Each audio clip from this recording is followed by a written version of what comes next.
Can a postnuptial agreement be invalidated for unfairness? Imagine signing a legal document that could impact your financial future, only to find out later it might not hold up in court. That's what we're talking about today. When couples create postnuptial agreements after marriage, they want clarity and protection. But what happens if one side feels the terms are unfair? Can a court step in and say no? The answer is yes.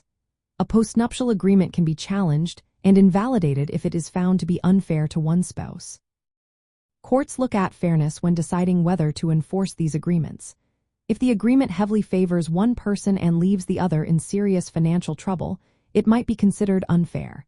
One common reason for invalidation is lack of full financial disclosure. Both spouses need to share all assets, debts, and income honestly. If one hides money or misrepresents their financial situation, the agreement can be challenged. Coercion or pressure is another big factor.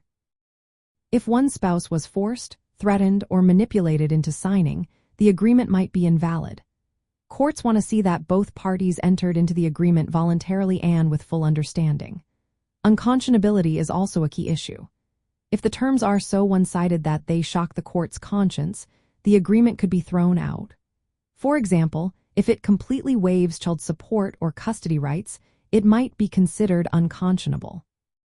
Violating public policy or law can also make an agreement invalid.